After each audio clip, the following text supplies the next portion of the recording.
Mapagpalang araw mga kababayan, naway ligtas po tayong lahat, nakaalerto palagi at lagi po tayong nakahanda sa mga paparating na bagyo. Nagbabala po ang pag-asa mga kababayan sa banta po ng malalakas na ulan, kaugnay po yan sa southwest monsoon at low pressure area na patuloy pong lumalapit sa kalupaan. Hindi pa man nagiging bagyo ang low pressure area mga kababayan, nagpapaulan na po ito sa ilang bahagi po ng Visayas, Bicol region at pinapalakas pa po niya ang southwest monsoon. Dahil ayon po sa pag-asa, posible po ang banta ng pagbaha at pagguho ng lupa. Dahil po yan sa dami ng ulan na ibinabagsak ng LPA at habagat.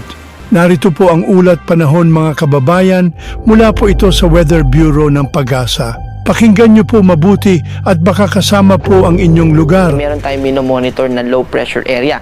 Ito po ay sa kasalukuyan na nasa 175 km east of Virac, Catanduanes. Itong low pressure area na ito ay ina-expect natin na magiging stationary siya for a while base dun sa ating monitoring. Pero yung propagation niya sa susunod na mga araw ay mag-move siya overall westward movement. So itong yung sentro niya ay mag-move papalapit sa ating kalupaan, pero hindi dapat natin i-emphasize o hindi tayo dapat mag-focus kung magiging bagyo ba siya, or dapat ang i-consider natin ay yung mga pag-ulan, or ang mas i-consider natin ay yung mga pag-ulan na dadalhin nitong low pressure area. Kasalukuyan na nagdadala ito ng maulap na kalangitan na may kasamang mga pag-ulan at thunderstorm, lalo na sa Bicol region. At unti-unti na po siyang nakaka-apekto dito sa Quezon at sa Aurora provinces. At yung propagation niya sa mga susunod na araw ay nakikita natin na makaka-apekto at patuloy na magpapaulan, kaya po meron tayong nakataas na weather advisory.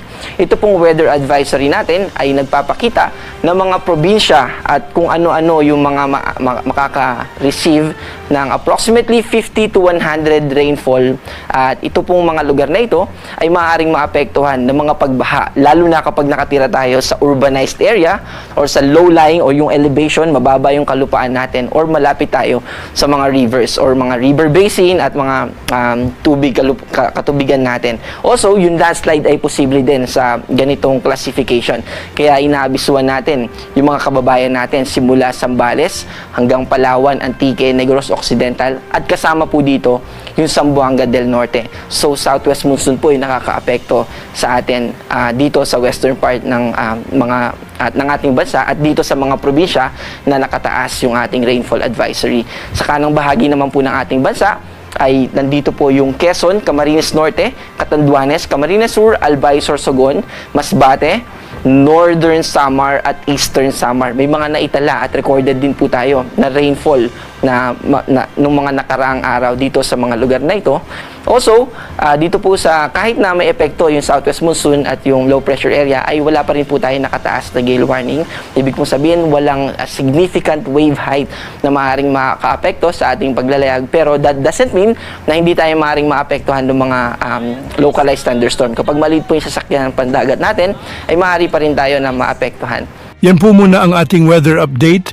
Sa mga naghahanap po ng rechargeable super bright solar flashlight and waterproof work light, click nyo lang po ang product basket na makikita nyo sa inyong screen o sa description box. Para sa mas mabilis na updates, huwag kalimutang i-like, i-share at mag-subscribe sa channel na ito.